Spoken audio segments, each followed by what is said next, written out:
가족끼리 이래도 될까 하는 엄청난 사건을 지금부터 말해볼까 합니다. 저는 지금 남편과 충격적인 일 때문에 이혼한 상태입니다. 남편이란 사람과는 딱 1년 하고 반 살았네요. 그 사이에 아이 하나 낳았는데 시댁에서 애를 키우겠다고 해서 혼자서 집을 나왔습니다. 남편의 나이는 27이고 저는 전 남편과 2살 차이가 납니다.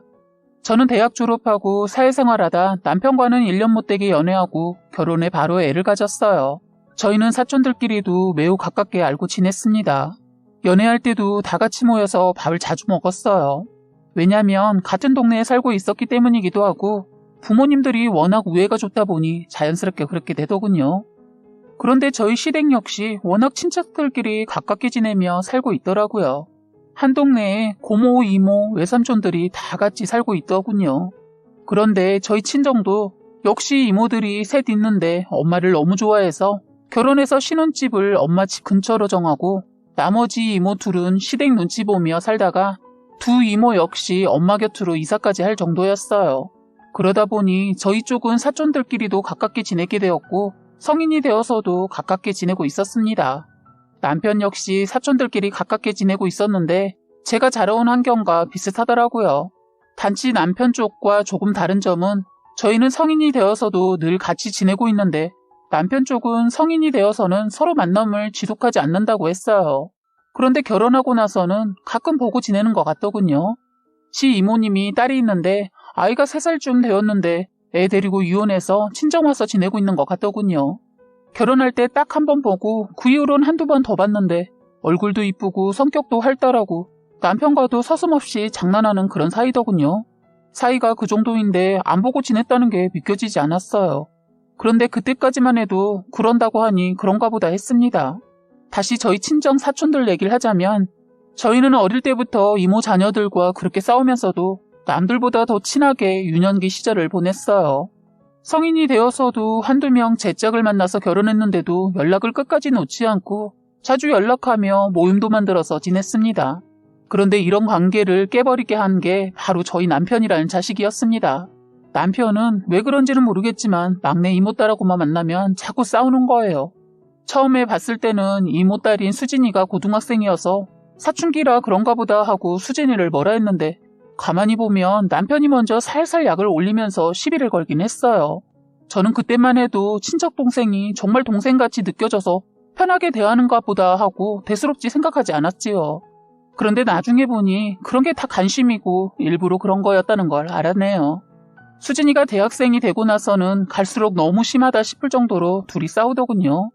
그런데 화해도 둘이 알아서 하고 그러다 보니 시간이 갈수록 둘의 관계가 사돈의 관계라기보다는 오빠 동생과 같은 사이가 되었어요. 저희 친정 쪽 사촌끼리 만날 때 언니의 애들 저 다 술을 못해서 술을 먹지 않는데 그때는 수진이가 고등학생이라 남편이 술을 워낙 좋아해서 꼭 혼자라도 술을 먹었어요. 그러다 막내인 사촌 동생 수진이가 성인이 되자마자 술을 먹기 시작했는데 유일하게 저희 친정 쪽 여자애들 중에서는 수진이 혼자만 먹을 수 있었어요. 그러다 보니 다 같이 모이면 날이 새도록 동생하고 남편하고 술을 퍼먹더라고요. 친척 오빠나 저희 오빠들은 결혼해서 그런지 모임에 잠깐 참여하고 집에 갔는데 언니들은 오랜만에 만나게 되면 다들 저희 집에서 자고 갔어요. 결혼하고 초창기인 그때 당시에는 제가 임신을 하고 있어서 다들 놀고 있다고 해서 마냥 옆에서 함께 있을 수 없었습니다.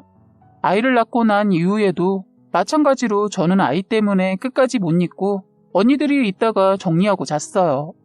그런데 충격적이고도 지금 생각해도 믿기지 않는 일로 인해서 이 모임이 산산조각이 난 사건이 있었습니다. 처음엔 두 사람의 실수인지 사랑인지 모르겠지만 지속적으로 모두를 긴 시간 동안 속이고 저를 피해 만남을 지속해가면서 미래를 즐긴 남편과 수진이 사건이 있었어요.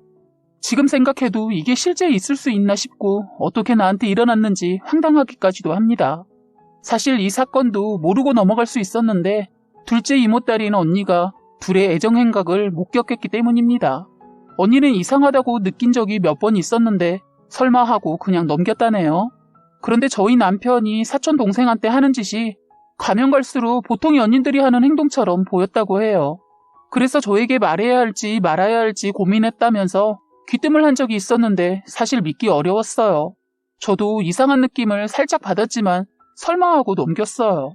그리고 사촌동생은 어려도 한참 어린 20살이었고 저희 남편은 27이었기 때문입니다. 거기에다 둘이 앙숙과도 같은 사이라 전혀 의심하지 않았어요. 그런데 시간이 갈수록 과하게 애정 표현한 걸 언니가 우연히 보았나 봐요. 어찌되었건 저는 그때까지만 해도 설마하고 저는 둘의 사이를 의심하지 않았어요. 그런데 저에게 기뜸을 해줬다는 언니는 둘을 끝까지 의심을 했답니다. 둘을 지켜보면 도저히 이해할 수 없어서 이건 뭔가 있다 생각해서 모였을 때 증거를 잡기 위해 작정을 했었다네요. 언니는 새벽까지 술을 먹고 있는 둘을 지켜보고 있다 자는 척하고 거실에서 잠을 잤답니다. 부엌으로 자리를 옮겨 둘이서 술을 부어라 마셔라 하더니만 먼저 남편이 방으로 들어가더니 사촌동생도 뒤따라 들어갔답니다. 그것도 저와 남편이 함께 자는 침실방에 말입니다. 저는 그 사이 애도 낳았기 때문에 침실이 아닌 아이방에서 자고 있었거든요. 그런데 그런 짓을 그것도 저희 집에서 그랬던 겁니다. 인간 같지도 않은 것들이 말입니다. 언니는 둘의 모습을 처음부터 녹화하고 있다가 화장실을 핑계로 갔다가 녹화 버튼을 눌러서 다시 나와 잠이 든 것처럼 코도 곤 척했다네요. 그러니까 이것들이 슬그머니 하나씩 방으로 들어가서 언니는 일부러 시간을 두고 있었다네요. 혹시라도 증거를 제대로 못 잡을까봐 지켜보고 있다가 이때다 싶어서 방문을 열면서 불을 켰더니 이건 말로 할 수 없는 몹쓸 짓을 둘이 하고 있더랍니다. 이 둘은 화들짝 놀라서 정신을 못 차리고 혼비백산하였다고 하더라고요. 언니는 폰을 들어 찍고 니들 제정신이냐 하면서 뭐하는 짓이냐 하니까 남편이 폰을 뺏으려 해서 언니가 소리를 질러 다들 일어나게 되었어요. 저도 밖에서 나는 소리에 놀라서 나가보니 남편을 언니가 옷이 찢어질 듯이 잡으면서 욕을 하고 있고 동생은 그런 언니를 말리고 있더군요. 저와 마찬가지로 잠에서 깬 다른 사촌 언니들도 그 광경을 보고 놀라하면서 말렸어요. 그러자 그 언니가 참 말이 안 나온다. 어떻게 결혼한 놈이 그것도 친척 동생이랑 이게 뭐하는 짓이냐? 야, 세상이 저것들이 둘이 바람을 피웠다. 둘이 함께 있는 거 영상으로 내가 다 찍었어. 하더군요. 저는 그 말을 듣고 발에 힘을 풀려 그 자리에서 풀썩 주저앉았어요. 그런데 가만히 보니까 남편이 위에는 옷을 입고 있는데 아래에 보니 팬티만 입고 있었고 동생은 슬립만 입고 있었어요. 전에 언니가 얘기한 것이 떠올라 저는 지금 상황을 미리 짐작할 수 있었습니다. 저는 순간 온몸에 피가 거꾸로 솟는 듯이 열이 확 올라오자마자 그 자리에서 벌떡 일어나 남편 새끼 뺨을 때리고 동생이 뺨도 사정없이 때렸어요. 그때 분위기가 급속하게 냉랭해졌고 주위에 있던 친척들도 심각성을 알고 모두 아이방으로 들어가더라고요. 그래서 저는 남편 놈과 그년에게 야, 이 쓰레기만도 못한 개같은 쓰레기들아. 내가 니들 처음부터 봤을 때 뭔가 이상하다 했는데 니들이 그러고도 사람이야?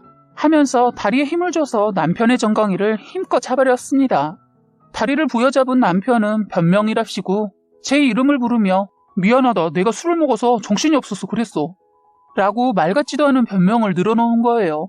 저는 다시 야, 니 딸 방에서 자고 있었는데 그리고 친척들 모임한 자리에서 그러고 싶었냐? 진짜 너 짐승만도 못한 인간이다. 난 오늘 꼭 동물 다큐멘터리 보는 느낌이었고 기분 참 더럽다 라고 했어요. 수진이라는 여는 제 앞에서 무릎 꿇고 손이 발이 되도록 싹싹 빌더라고요. 그러면서 죄송해요. 제가 술을 먹고 이성을 잃었나 봐요. 저희 엄마 아빠한테는 절대 말하지 말아주세요. 제발 부탁드려요. 라고 말을 하는데 참 어이가 없었어요. 이미 가족들이 이 광경을 다 봤는데 이게 할 말인지. 그래서 이건 내가 네 엄마 아빠한테 말하고 안 하고의 문제가 아니야. 네가 좋아서 물고 빨았던 저 새끼랑 나랑 헤어질 거니까 닦은 사람이 어떤 행동을 했다면 그 행동에 따른 대가를 치르는 게 당연한 거야. 라고 소리치면서 무릎 꿇고 울고 있는 그녀의 기싸대기를 한 대 더 날렸습니다. 그리고 남편을 향해서 야, 짐승만도 못한 인간아. 바람을 피려거든 때와 장소를 가려가면서 피지. 친척들 다 있는 앞에서 폈는데 너는 나와 절대 건너올 수 없는 다리를 건너온 거야. 나 진짜 네 얼굴 계속 보면 지금 부엌에 달려가서 칼을 들고 와서 살인이라도 할 것 같으니까 지금 내 눈앞에서 당장 꺼져. 라고 했고 거실에 있던 화분을 남편 다리 옆쪽에 냅다 던져버렸습니다. 화분 깨지는 소리가 요란하게 나면서 화분 파편이 날아가고 그날 진짜 제정신이 반나가서 장난이 아니었어요. 그리고서 저는 남편이 최근에 구입한 비싼 노트북도 모조리 들고 와서 부셔버리고 그리고 남편이 아끼던 뽑은 지 얼마 안 된 BMW 차키도 뺏어버렸습니다.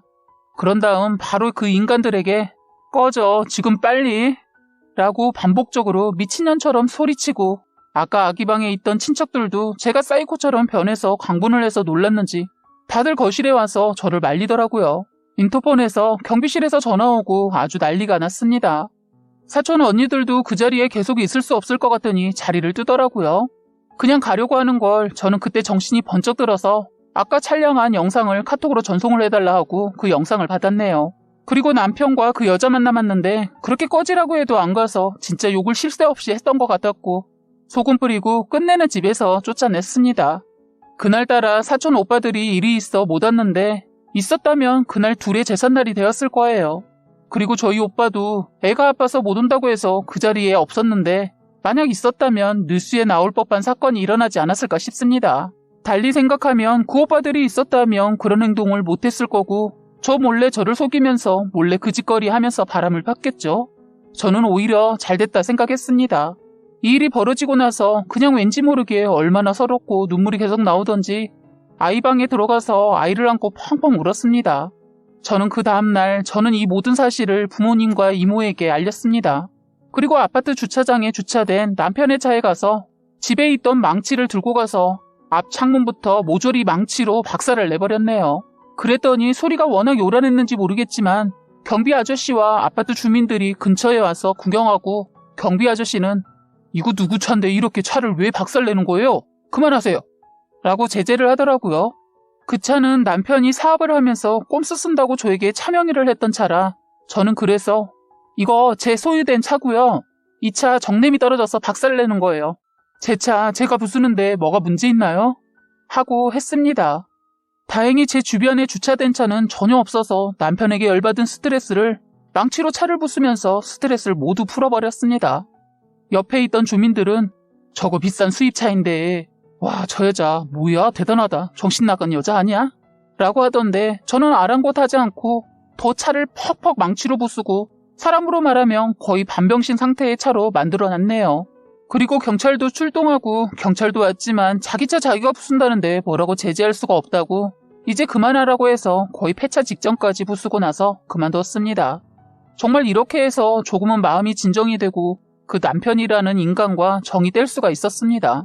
저희 친정은 그야말로 엄청난 사건이 벌어졌는데 더 기가 막힌 사실이 또 일어났습니다. 저희 친정아버지 이모 집에 쫓아가 이모와 이모부 다 몸싸움이 났고 결국 딸 때문에 동네에서 쫓겨나게 되고 상간녀 소송했습니다. 그 애는 학교도 자퇴하고 사라졌는데 어린 나이에 멋모르게 다 저질러 놓고서는 감당할 수 없으니까 사라져버렸어요. 남편이란 새끼는 아주 당당했어요. 그런데 나중에 또 다른 사건이 터지자 이혼하고 부모와 친척들의 괴롭힘에 못 이겨 자살을 하려다 혼수 상태에 빠졌습니다. 남편이 자살을 시도하기 전 저희 부모님이 시댁에 쫓아가 발칵 뒤집어 놓고 왔는데 문제는 고모 집에 이혼하고 혼자 산다는 그 여자 문제까지 얽혀 있었습니다. 아까 말하려고 한 그 엄청난 사건이 세상에 이 미친 것들이 그 전에 딱 한 번 그런 일이 있었나 봅니다. 술 먹고 있었던 일이라 기억에도 없다고 하는 남편과 그 여자, 그래서 애가 남편의 애일 거라는 건 전혀 의심하지 않았다는 거예요. 둘이서 하는 행동은 그냥 친척이라고 하기에는 너무 도가 지나친 행동을 하면서 말입니다. 저는 이모딸 수진이 일을 겪고 나니 물불 안 가리고 조금의 의심도 그냥 넘기지 않고 끝날 때 끝나더라도 다 들쳐 엎어버리고 끝내려고 고모딸 그 여자의 아이 유전자 검사를 했습니다. 헐, 기가 막힌 사건이 터졌네요. 제 예상이 딱 들어맞힌 거예요. 세상에 그 여자애가 남편의 애였던 거예요. 둘은 몰랐다고 시치미를 떼는데 과연 그랬을까 싶습니다. 그 사건 이후로 저희 시댁도 그야말로 난리가 아니었습니다. 저는 이혼하고 지금 혼자 나와서 살고 있어요. 제가 경제적인 능력이 아직 안 되기도 하지만 시댁의 시부모님들이 애를 워낙 이뻐서 물고 빨고 하니까 걱정은 안 하고 애를 두고 이혼했네요. 매정한 엄마라고 하겠지만 저는 솔직히 제가 행복해야 아이도 행복할 것 같아서 일단은 제가 자리를 잡기 전까지 시댁에 애를 두었어요. 시간이 지나고 제가 능력이 되어서 아이도 데려오고 하면 모든 것이 괜찮아지지 않을까 싶습니다. 아직 애가 어리기도 하지만 저보단 할머니를 많이 따라서 다행이긴 해요. 제가 애를 낳고 바로 일을 다녔기 때문에 시어머니가 육아를 해주셨는데 그나마 다행이더군요. 저도 괜히 전남편 때문에 더 이상 인생 허비하지 않고 제 인생 살아보려고 합니다. 지금까지 여러분의 소중한 사연을 읽어드리는 해바라기 사연방이었습니다. 구독과 좋아요, 알림 설정 부탁드리겠습니다.